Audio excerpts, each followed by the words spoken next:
Okay, now the nitty-gritty of the melting point analysis. Oh no, I can tell by the way he sounds, it's going to be awful. Um, in the previous video, we talked about referring to 741. And 741 is going to give us some kind of guidelines to go by. And if you're too lazy to read it, it's okay. That's what the lecture videos are for.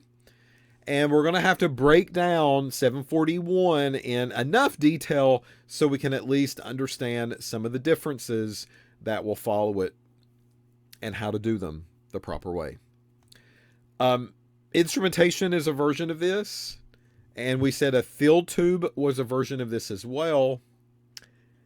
And we're going to first start by talking about the first class, and that's class 1. So as I scroll through here, here's apparatus number 1 and apparatus number 2. And then after this, we get into a procedure section. And the procedure says, for procedure for class 1, apparatus 1. Okay, well, apparatus 1, if I go up here, that is our hand, not our instrumentation piece. And if I'm doing this by hand, and if that material is classified as class 1, then this is what I need to do. That's what we're picking up on. That's what we are discussing now. All right. So here's kind of the summary and cheat notes of class 1. First off, it's got to be a very fine powder.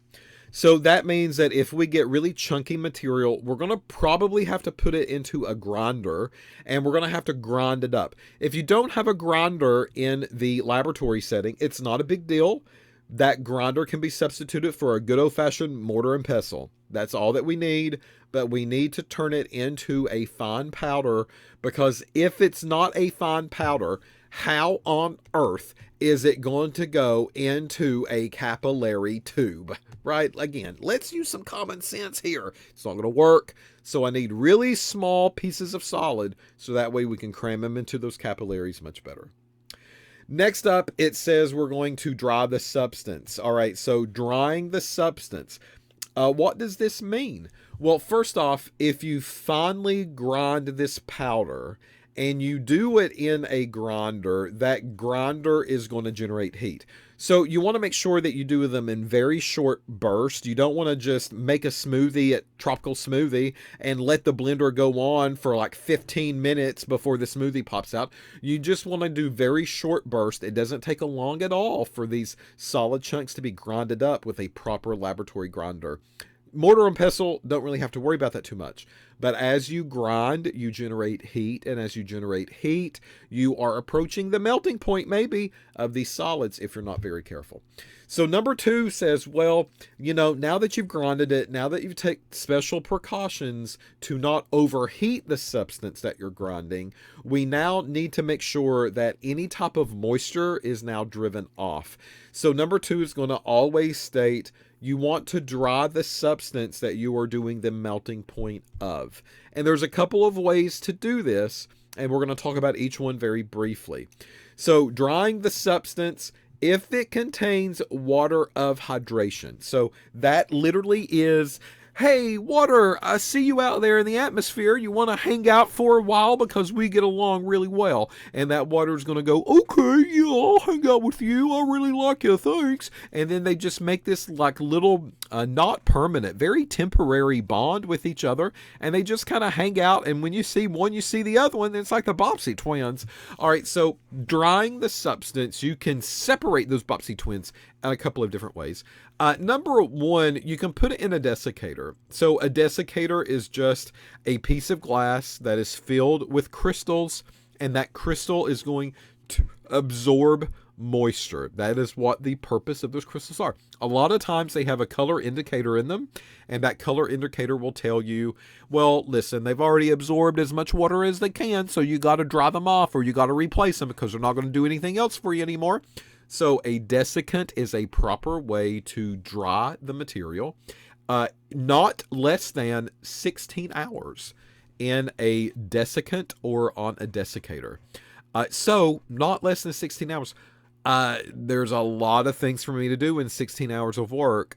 So this is one of those things that we put it into a desiccator and we forget about it. Not less than 16 hours. It can go more, but not less than 16 hours in total time if we have to put it in a desiccator to pre-dry these solids before we do melting points with them. Next up, we could have to go through the process of LOD, and LOD stands for loss on drying. That is what that abbreviation stands for. Loss on drying is section 731, not 741. And 731 is going to give us the step-by-step directions on how to do this process the proper way. So yet again, in another video, we'll talk about 731. Right now, though, it's about melting point, and that's about it. So we're going to have to do one or the other.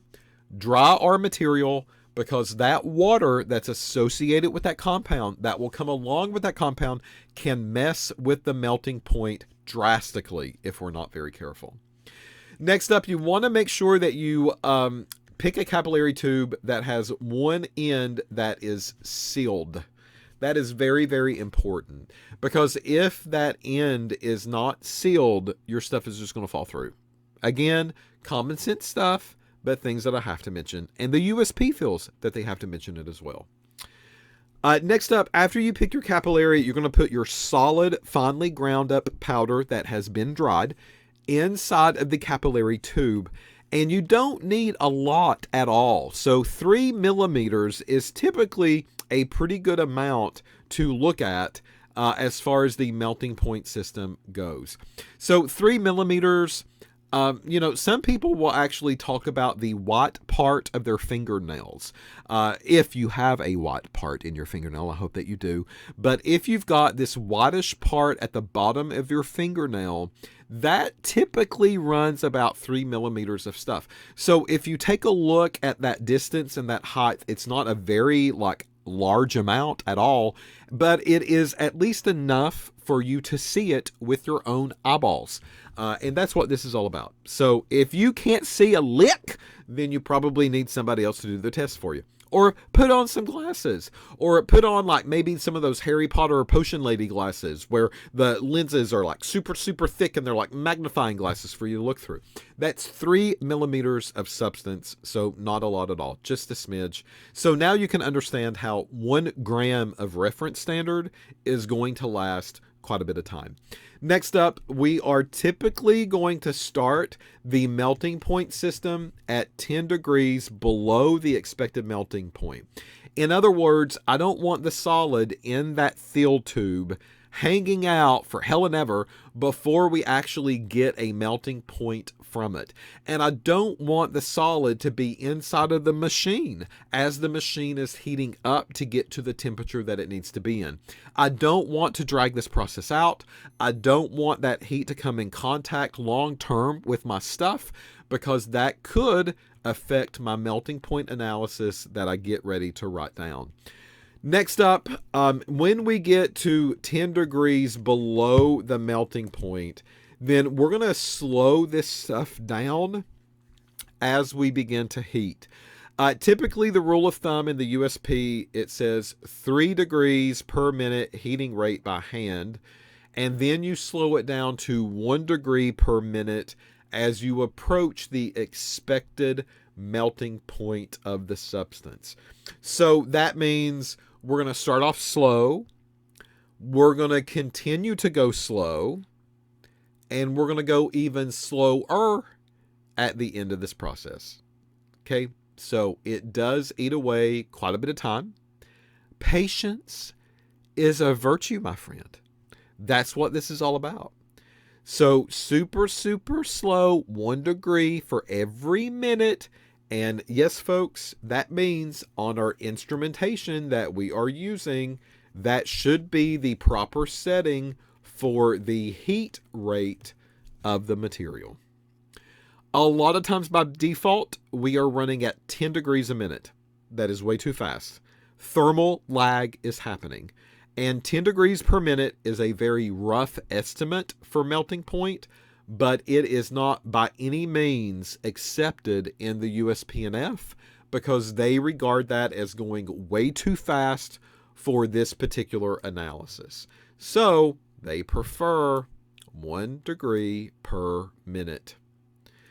The 3 degrees per minute heating rate by hand, this is the idea that we're going to get to a point where we've got 10 degrees below the melting point. We're going to stick our sample in, and then when we stick our sample in, that material is going to heat little bits at a time, very slowly, until we get to 1 degree a minute. Next up, the temperature at which we start to see the collapsing of the solid. So a little bit of jiggle in the solid, a little bit of movement in the solid. That is something that we call the start temperature. So those are proper words that we like to use with this process. And then the temperature, which is a liquid, is going to be the end temperature. So I would record these 2 temperatures down, and that is our melting range. So the start is when the solid begins to collapse, and the ending is when everything has turned into a liquid. So this is the procedure for class 1, but it's the procedure for class 1 by hand. That's what this is. All right. So if I pulled out the fill tube and I began to take a Bunsen burner and I began to look and monitor my temperature on my thermometer, these are kind of the guidelines that I would want to go by. Dunk the stuff in 10 degrees below the melting point, pull back on the heat at a much slower rate, and then when I get even closer to the melting point, I'm going to pull back even more, and that is 1 degree per minute throughout the heating process. Now, the procedure for class 1A is the same as before, but there's a slight difference. And it's not class 1, it's class 1A. That's what this is. It's class 1A. And class 1A is going to say, this solid's a little bit different. So instead of actually going 10 degrees lower, we're going to add that material when it's 5 degrees lower. So we're even more particular with how long this substance is going to stay in a heated environment before we begin measuring the start melting point and the end melting point. So class 1, 10 degrees below, then heat slower, then heat slower. Class 1A is the same thing, but it's 5 degrees below the limit, not 10. And then we heat slower, and we heat slower. As far as class 1B goes, slightly different. It's a different category, a different class, so we have to handle this slightly different than the others. And look at this mess. If something is classified as a 1B solid, then the USPNF directions are going to say you're going to take that substance and you're going to cool it for at least 2 hours. Cooling means like in the refrigerator. So I'm going to take this solid material, I'm going to walk it to a refrigerator, I'm going to put it on the refrigerator shelf, I close the door, and I forget about it for at least 2 hours. Then I'm going to go back to that solid. Next up, it says add to a capillary tube. Do not powder. It specifically says that. And the reason is because this is probably a temperature sensitive solid. It could have a very low melting point, and I do not want to take the chance of the heat that is getting generated through the grinding process to actually take my solid and turn it to a liquid. That's bad news bears. So I'm not going to powder this material at all. That could disturb it. So I hope that this stuff can pack easily into a capillary tube. Next up, I take the capillary tube and I pressurize it, oh my God, for 3 hours. What this means is that I'm going to put it inside of some type of container, and I'm going to close the lid on that container, and there's probably a vacuum that's going to be applied to that container, and that vacuum is going to put pressure onto the system to allow that solid to pack together a little bit better inside of the capillary, especially at the bottom of the capillary. So this is going to do a couple of things. Number one, it helps you pack the material better. And number two, it is this pressurized system where we are ensuring that the solid that could have a really low melting point is going to stay in the capillary until I'm ready for it at a later time. After this happens, we're going to take the capillary out and we are going to fire seal the opened end of the capillary. So the capillaries have an open end and a closed end, and the capillary open end is where you pack and where you fill that solid material. Before we do the melting point on this class 1B stuff, then we are going to take a Bunsen burner flame and we're going to flame the top of that piece of glass, and that piece of glass is going to collapse on itself and it's going to completely seal shut. And then after this, we repeat it just like class 1 material. So into the fill tube it goes, 10 degrees below, then we gradually increase. We write down the actual temperatures at which it starts and which it melts, but start slow, go slower, and then go even slower at the end. That is class 1B. What an awful procedure. Could you imagine having to cool it for 2 hours, put it in the capillary, let it pressurize in a vacuum for 3 more hours. So 5 hours into this, I still haven't even done a melting point yet. And then I'm going to have to take the capillaries out and fire seal them on the end to make sure they're completely sealed shut. And if they're not completely sealed shut, then there could be issues with the melting point as I begin to do them. And then eventually I go and put them into a fill tube to do some of the testing with. Whew. I hope we don't run across any class 1B melting points, don't you? Procedure for class 1 apparatus number 2. Folks, it's the same. There's no difference here. It is the same as class 1 and class 1A and class 1B that we did by hand. There is no difference at all, except the instrument is actually giving you the melting point automatically or automatedly, and then this allows you to get some freedom to go do some other stuff while this instrument heats at 1 degree for every minute. So it makes it very convenient, makes your life much easier.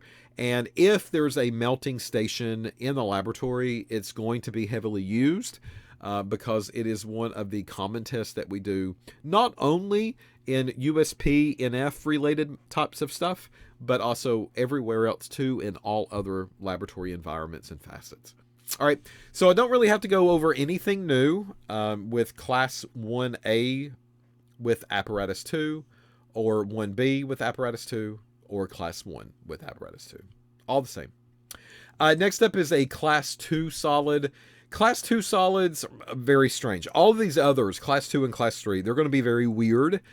So for class 2 solids, what you're going to actually see in the USP is that they will want you to melt the substance first, turn it into a liquid, and then as it's a liquid, draw that liquid up into a capillary that's open on both ends. So think of it like a straw, and you're sucking that liquid up into a straw.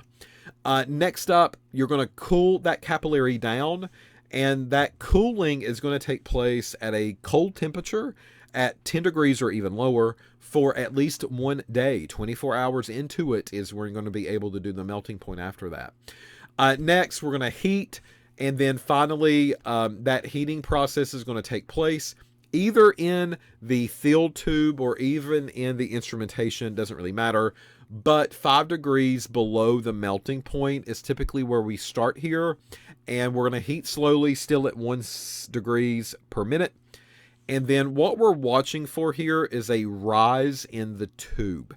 So if this solid turns into a liquid, okay, but typically what happens is that the solid begins to rise up because it's creating a little bit of pressure inside of the capillary, needs a little bit of room, and that's when this process of melting begins. So class 2 is handled totally different than class 1's because what we're seeing here is that we're melting the stuff fully first, drawing it up into a capillary, let it re-solidify, and then do a melting point at a later time. So that is class 2. As far as class 3 goes, just as odd. Class 3 is going to say melt it. Again, very first step.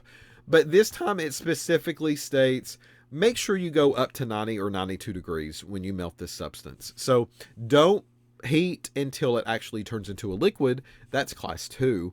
But here we're going to heat until it gets to 90 or 92 degrees. Next up, we're going to let it cool, just 8 to 10 degrees below the melting point. So once we heat it, we let it cool for a little bit, just a little smidge. So I got to keep track of the temperatures again. Then what's odd and strange about this is that we're going to dip a thermometer that has been cold, kept in the refrigerator, into that liquid solution. I hope it's a liquid solution kind of at that point. Still, maybe a little slushy, but still I can put a thermometer down in there. And that liquidy type of slushy material is now going to cling onto the surface of that really cold thermometer. And we've created like a solid film around the bulb of the thermometer. I mean, that's what this process is kind of doing for you. So here's the bulb of the thermometer. And what's happening is that by heating it up, turning it into a liquid, getting it cold by the thermometer, we are covering the surface of that thermometer bulb with our solid material now. Next up, it says dip into a water bath, not more than 16 degrees for 5 minutes. So if it's not more than 16 degrees, that means that these solids are probably going to have melting points above 16. Okay? Otherwise, it wouldn't have told me to kind of go to that temperature. So that water bath at 16 degrees just helps everything kind of settle, really, in a way. It ensures that things are there. They're there to stay. We're good to go. And then after it hangs out in that cold water bath for 5 minutes, we're going to take it out. And we're going to put that thermometer and we're going to hang it inside of a test tube. So here's my test tube. And that thermometer is going to be placed on the inside. And we are going to start raising the temperature of this environment by 2 degrees per every minute. So we do heat this a little bit faster, but it's 2 degrees per minute until we get to 30 degrees. When we get to 30 degrees, we're going to slow this process down like normal now, and we're going to heat at 1 degree a minute. And what we're looking for is the first little drip that leaves the thermometer bulb and drops into the test tube down below. That is what a class 3 process looks like. So if it makes you feel any better, I have actually not seen class 2 and class 3 very often. These are very rare birds in the melting point of what I would call a general type of melting point analysis. You just won't see a lot of these at all, which is great because they are a hassle and they can cause a problem if we're not very careful. And that's something that I just really don't want to be bothered with. So class 2 and class 3, very rare. I don't see them a lot. We probably will not do them in the course, period. And we're going to be focused on the more normal, straight of the mill, class 1 type of material. All right. So that is melting range or melting point, melting temperature, 741. Again, you had the reference sheet that was a couple of pages here. Each one of these procedures give you a little bit more detail of what we just talked about, the process of how to perform these actions the proper way. And in the class, when we're going over melting ranges and we're doing USP types of material, then we're going to refer to this and we're going to make sure that we are doing it with the proper settings and the proper steps that they have outlined for us. So again, if it was online access, I would have a nice little hyperlink that would have melting range or temperature 741. I would click it and it would reference me here to this section, and then I can just cross-reference the type of procedure that it wants me to do, whether I'm doing it by hand or whether I'm doing it by instrument. All right, so good luck on the melting range and melting temperature assignment. Again, it could be just a review for you. You maybe knew what to do for the machine. Maybe you've seen it or used it before. Maybe you know what melting point was before you actually kind of tackled some of these videos. That's great.